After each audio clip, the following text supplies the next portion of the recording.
a-t-il, monsieur? Qu'est-ce qu'il y a?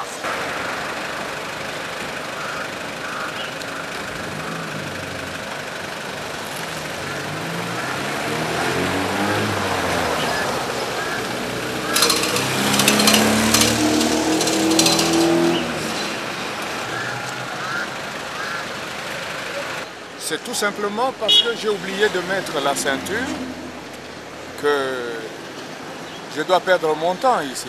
Parlez avec mon chef. Bonjour, monsieur l'officier. Monsieur l'officier? Bon. J'ai manqué de mettre la ceinture, j'ai oublié de donner le clignotant, etc. Est-ce que ce n'est pas bien grave, ça? C'est une faute. C'est une faute qui me vaut quoi? Est-ce qu'on ne peut pas s'arranger? Les choses peuvent se dire entre gens civilisés, non? J'ai oublié, c'est pas si grave. Je ne comprends pas ce langage. Qu'est-ce que vous voulez dire par arranger? S'arranger signifie offrir une bière et me laisser partir parce que je dois aller chercher les enfants à l'école. Je n'ai pas du temps. M'offrir une bière pour la contravention? Mais c'est une corruption. Oh non! Épargne-moi les gros mots, mon cher. Tu es jeune et tu comprends ce que je te dis. Bon, ça va. Je comprends. Vous voulez me donner combien? En la matière, il n'y a pas de tarif. C'est de toi à moi, entre nous. Ok, j'ai accepté ce que vous avez donné, mais j'aimerais vous dire que ce que vous avez fait là, c'est un acte de tentative de corruption. Je pouvais bien ajouter une autre infraction dans ce que vous avez fait.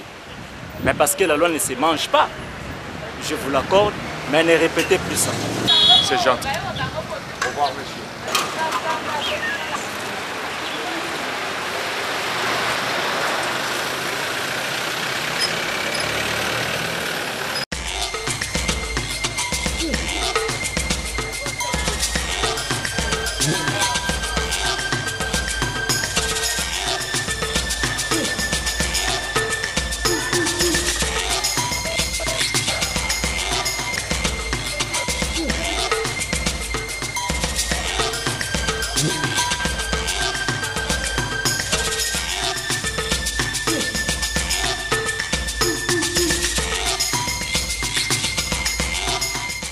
Que se passe-t-il?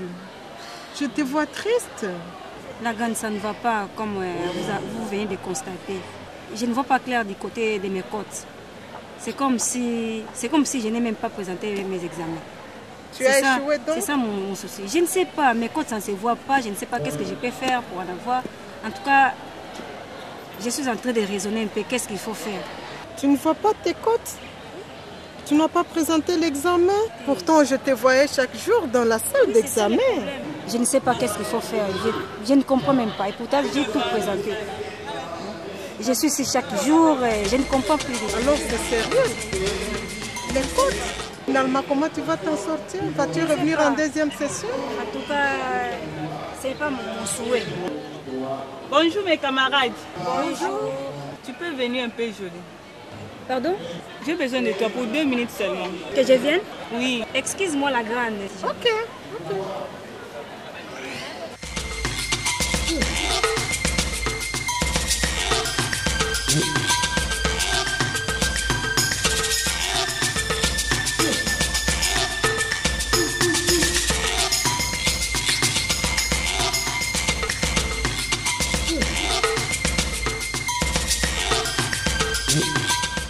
Jolie. Ces derniers temps, tu as l'air bizarre. Malade? Qu'est-ce qui ne va pas, ma jolie? Ma puce, tu sais, je n'ai pas bien présenté mes derniers examens. Arrête de faire du mauvais sang. Tu as avec toi la clé passe-partout. C'est quoi encore la clé passe-partout? Serais-tu ignorante? Ne connais-tu pas la clé passe-partout? Non. La clé qui facilite la réussite. C'est quoi? La clé du bonheur. Fruit délicieux au milieu de 2 arbres du jardin. C'est ça la clé passe-partout. Qui ouvre toutes les portes. Le pouvoir même de la femme Tu sais, Jolie, tous les hommes, en particulier le professeur, nous dévorent des yeux. Il suffit seulement d'un sourire, un peu de caresse, faire de beaux yeux, tel que tu es là, ma jolie. Avec de beaux yeux, ta taille fine, tes jolies poitrines, ta démarche douce et surtout ton ciment écoli permettront facilement de le prendre et de terminer l'année au mieux de tes intérêts. Tu comprends? Ah, Bijou, comment un professeur qui est sorti avec moi peut-il garder sauve son autorité d'enseignant devant moi? Garde tes scrupules pour toi, Jolie. Si tu veux réussir en première session ou éventuellement éviter de reprendre l'année, joue léger. Tout de même, ils sont nombreux. Et j'en mourrai avant de les contrôler tous. Tu me fais rire, Jolie. C'est tout à ton avantage. Non seulement tu obtiendras de bonnes cotes, mais aussi de l'argent de poche et de petits cadeaux en nature. Tu vois? Tu es une amie pleine d'idées constructives. Mais, Bijou, penses-tu qu'avec ça, nous ferons l'honneur à la gente féminine comme cadres universitaires? Ma jolie, ce qui compte, c'est la réussite aujourd'hui. Demain prendra soin de lui-même. Alors, pour la dernière fois, tu viens ou non?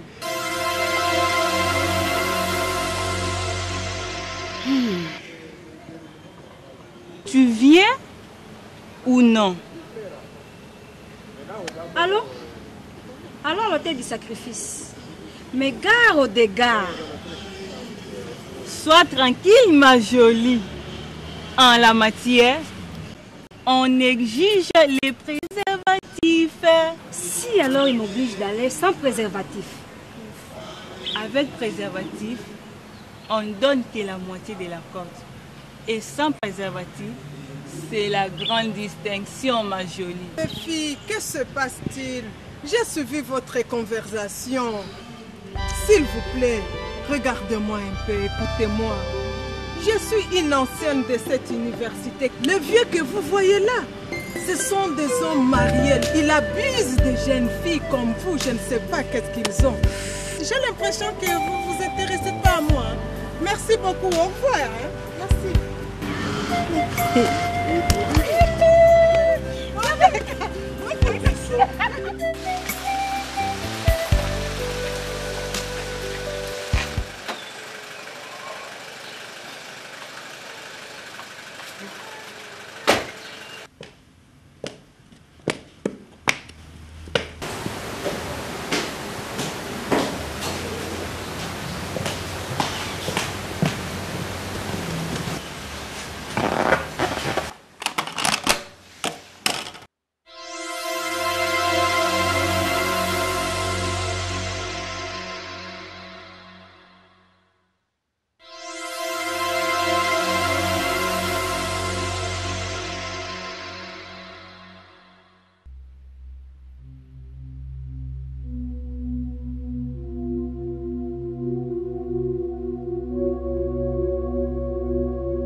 Chérie. Bonjour mon amour. Tu as l'air fatigué.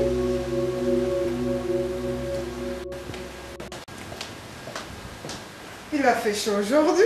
Très chaud, madame. C'est pas possible. Je t'en prie. Oh là là. Ouf! Ces journées de travail, elles sont épuisantes. Tu sais, chérie, Non. j'ai une surprise pour toi. Une surprise? Certainement une surprise. Une surprise. Oh, mais bien sûr, une surprise. Viens, ma belle.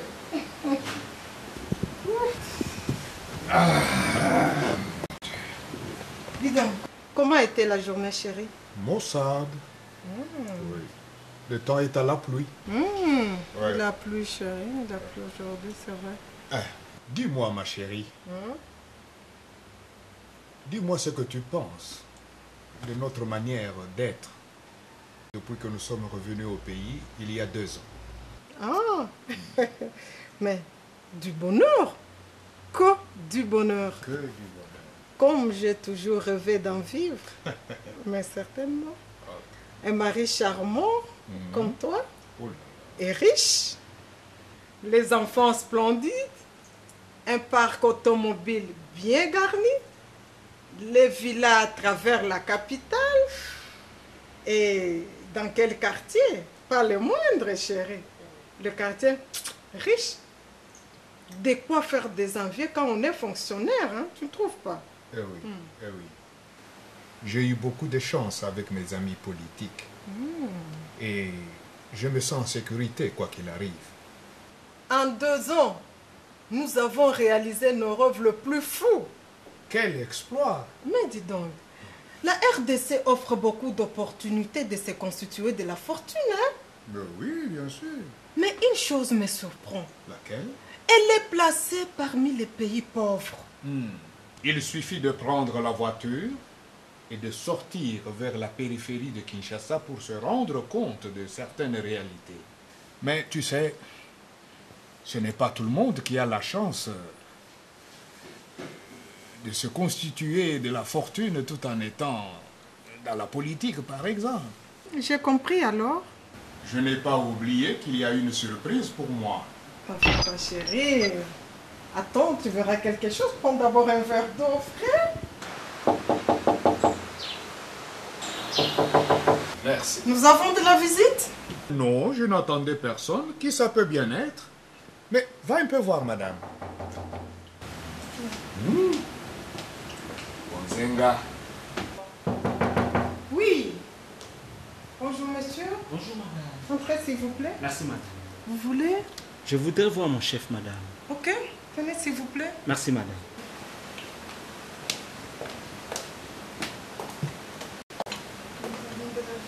Ah!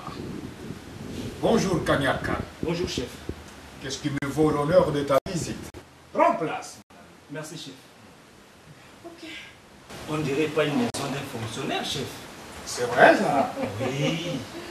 Une belle maison chef garnie. Oh, garde la plaisanterie pour toi. C'est si modeste ici.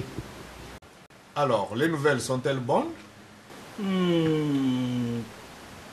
Non, ne fais pas cette tête-là, voyons. Parle, Kanyaka, ne me laisse pas languir. Accouche. Ne vous ayant pas vu hier au service, j'ai jugé bon vous relancer à domicile. Et tu as très bien fait. Est-ce qu'on peut parler en aparté, chef? Mais bien sûr, madame. Oh, comme mijotez-vous, cher monsieur. Une Kanyaka. femme comme moi ne peut jamais entendre parler ici. Monsieur Kanyaka parlait.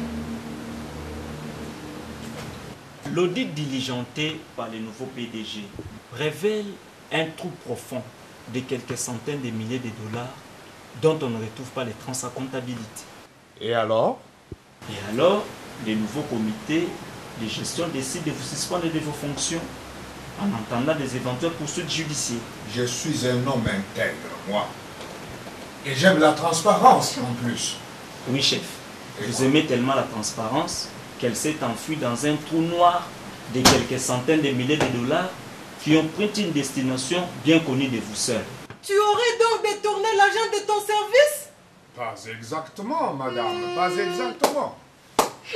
Je voulais t'en parler, mais... Écoute, c'est une histoire aux ramifications insoupçonnées. J'attendais le moment propice, madame. Ainsi donc tes insomnies et les soupirs prolongés dénotent de la gueule de ta conscience. Écoute bien. Je pouvais m'attendre à tout pas ça. Tu voulais que nos enfants aillent étudier en Europe, non? Alors, Tu voulais mener une vie de pacha pour que je sois respecté de tes parents. alors faut-il voler? Pensais-tu qu'avec les 45 000 francs congolais que je touche en tant que directeur chef de service, il suffirait? Tais-toi s'il te plaît, je ne veux rien entendre. Tout le monde aspire au bien-être, je te l'accorde. Mais par des moyens honnêtes et au fil du temps, mon mari. Je voulais paraître moi aussi. C'est ça son problème. Ah oui, je voulais paraître moi aussi. Il n'y a rien pour rien dans ce pays. Tout s'achète, tout se vend. Jusqu'aux immeubles de l'État et même les postes juteux dans l'administration publique. Ici, on parle de trafic d'influence et de népotisme. Là, on parle de promotion canapé. Plus loin encore, les professeurs monnaient les cotes et abusent même des étudiantes. Moi, j'ai trouvé la clé et je jouais ma partition à fond. C'est tout. C'est la corruption qui gangrène notre administration publique et tu es fier de toi, j'imagine. Mais comme le sont tous les bourgeois dans ce pays, on surfacture les commandes de l'État pour s'adjuger le surplus. Les recettes de l'État ne sont pas déclarées à bon escient parce qu'il y a des quitanciers parallèles. Et ne comptez pas sur moi pour pouvoir changer l'ordre des choses dans ce pays. Bien entendu, j'en profite moi aussi. Ah oui, c'est ça. C'est pas possible. Quel est l'homme injustement avide? N'est-ce pas celui qui n'est point satisfait alors qu'il en a suffisamment? Quel est ce voleur public? N'est-ce pas celui qui prend pour lui seul ce qui appartient à chacun? N'es-tu pas l'homme injustement avide? Un voleur public, toi qui prends seul ce que tu as reçu pour le dispenser aux autres. Voilà comment il y a trop de riches malhonnêtes grâce à l'État congolais. Voleurs, corrupteurs, corrompus, un détourneur de deniers publics.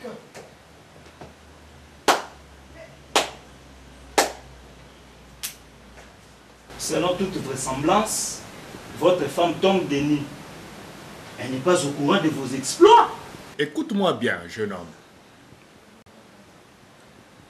Ne crois pas à un ami. Ne te fie pas à un intime. Même à celle qui repose sur ton sein, comme elle, qui me traite de voleur aujourd'hui. Garde les clés de ta bouche. Les femmes, il y a des choses qu'on ne peut pas leur révéler, sinon quand on sent venir sa fin par le testament. Est-ce que tu me comprends? Vous devriez être en prison. Vous et toutes les ramifications auxquelles vous venez de faire allusion tout à l'heure. Oh, si ce n'est que pour ça, sois tranquille. Je connais quelqu'un qui connaît quelqu'un qui peut éteindre le feu sans que cela ne coûte rien à notre honorabilité. Je connais quelqu'un, t'en fais pas. D'ailleurs, les lois congolaises ne font pas peur aux Koulouna en costume cravate comme moi. Erreur. Nous sommes à l'heure de la lutte contre la corruption. Demain, justement, nous célébrons la journée internationale de lutte contre la corruption initiée par les Nations Unies. Oh, la corruption, mon ami, ne sera jamais éradiquée tant que subsisteront les inégalités sur cette terre des hommes. D'ailleurs, mon ami, de quelles armes disposez-vous pour lutter contre la corruption? Des lois ou des résolutions des Nations Unies? Laisse-moi te dire une chose. La corruption, c'est la nature même de l'homme. Deuxième erreur. Actuellement, en République démocratique du Congo, Oui. l'épée de Damoclès repose sur la tête de tout délinquant. Tu as dit quoi? Elle est baptisée tolérance zéro. Je vous préviens, à mon humble avis, le temps de l'impunité est révolu. Mais qu'est-ce que tu peux être naïf? Qu'est-ce que tu peux être naïf? Une loi, sans le moyen de l'appliquer, est une bonne intention qui ne peut pas faire peur aux partisans de l'enrichissement illicite comme moi. Non, ça ne peut rien faire. Écoutez, chef. J'écoute quoi? L'opération tolérance zéro, initiée par les autorités de la République, n'est pas un mythe, mais une réalité. C'est grâce justement à cette opération que la République démocratique du Congo vient de rafler 2 points dans les concerts des nations les plus corrompues de la planète. Voyez-vous cette avancée? Et en quoi cela me regarde-t-il? Je me rends compte que vous n'êtes pas au courant des instruments juridiques ni nationaux ni internationaux de lutte contre la corruption. Êtes-vous au courant de ces documents? Mais vous venez de jeter toute une loi. Quoi, une loi? Les livres de chevet de tout agent public de l'État. Agent quoi? Regardez, il est intitulé Décret loi numéro 017/2002 du 3 octobre 2002 portant code de conduite de l'agent public de l'État. C'est après. Cette loi a la spécificité d'inclure tous ceux qui travaillent pour le compte de l'État et rémunérés par les trésors publics. C'est en cela qu'ils sont agents publics de l'État. Et l'article 1er de ce code nous dégage qui sont agents publics de l'État. Premièrement, le président de la République. Quoi? Le président de la République? Les membres du gouvernement. Oh. Les membres du Parlement. Et tu as dit que le président de la République est concerné par cette loi? Tout à fait. Donc le président de la République? Exact. Alors dans ce cas-là, il n'y a plus de couverture possible. Hein? Je vous le disais tantôt. Ok. Ok. Moi, 10%, partisan patenté de l'enrichissement illicite et fossoyeur de l'économie nationale, je prends l'engagement éthique de renoncer aux antivaleurs et de mettre en vente tous mes biens immobiliers au profit du trésor. Parole de 10%. Quoi, monsieur? Tu veux tout vendre? Et les enfants? Et moi? Monsieur, c'est ça la moralisation de la gestion de la chose publique dans ma maison? Tout à fait, madame. Mais c'est pas possible! J'ai fait mon travail. Nous allons rester pauvres! J'ai fait mon travail. Non, non, non, là je ne suis pas d'accord. Ah, mais dis quelque chose! Je pris l'engagement de tout restituer parce que c'était illégalement et malhonnêtement gagné. Tu as voulu me donner des leçons de morale, je te verrai. Mon ami, merci. On peut y aller. Merci, chef. Je vais rentrer au village. Et mes parents. Ouf.